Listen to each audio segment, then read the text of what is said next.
everyone, thank you so much for joining me today. So in today's video we're going to be playing with this gorgeous Coffee Lovers stamp set from Funky Fossil Designs.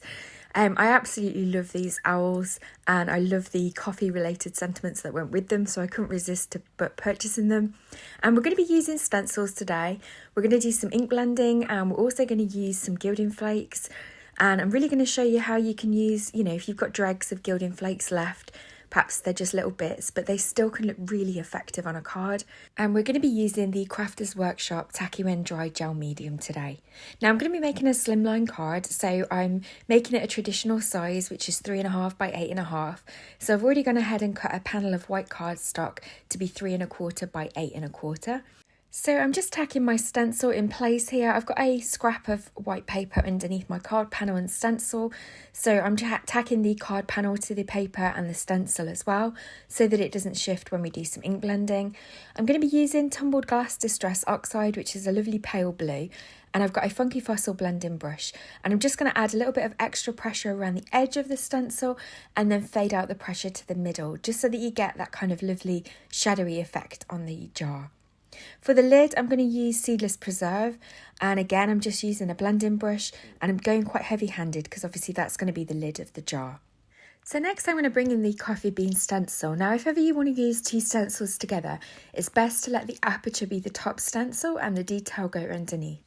So I'm just going to make sure that I line the coffee beans up nice and centrally in the jar below that I've already ink blended, and then I'm going to add the mason jar stencil back over the top. I decide just to peel off the tape again, and I just decide to tack the coffee bean stencil down just so that they don't shift underneath the mason jar stencil, and then I'm just going to add that mason jar back over the top. It's a nice and easy shape to line back up. Once that's all tacked in place, I'm just going to add a little bit of washi tape over the beans that are popping over the lid of the jar, and also that little bit of a bean that's poking into the top of the jar. I don't kind of want a half bean coming out the lid. And then I'm going to use the Tacky When Dry Gel Medium with a palette knife just to go through that stencil. Now my palette knife has obviously got something stuck to it because I'm not getting a very smooth finish. You might be able to pick up that line that's being created on camera.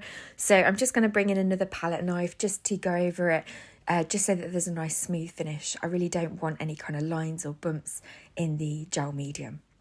Once that's all in place, I'm able to just remove the washi tape, remove the two stencils together, and then I can just pop that panel aside to dry. It's important as well that you immediately go and wash your stencils or pop them in some water, just so that that tacky medium doesn't stick to your stencils.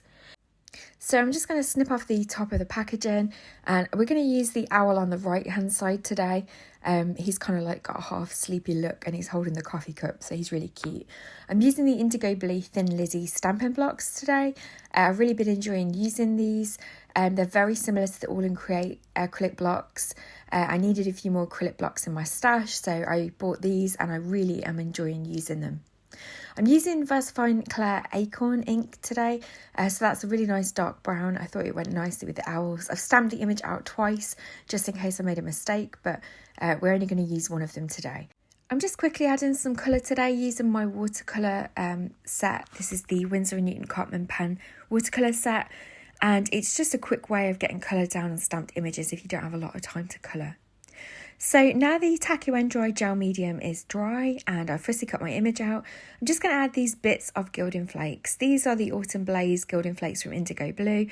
I really only have a few left. So this is just a way of using up any little bits of Gilding Flakes that you've got left in your stash. And just to show you really that the effect is still really, really pretty. I'm just bringing in the Scoochy foam, which is the abrasive sponge, just to kind of polish the Gilding Flakes and bring out all the fine detail.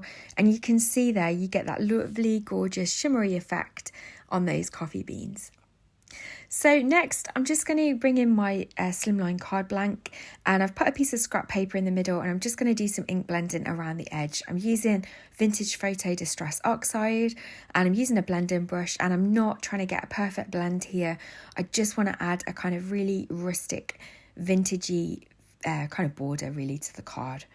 I just want it to blend in with the coffee theme. And I'm just going to flick a little bit of water onto that ink as well, just so that it reacts with it.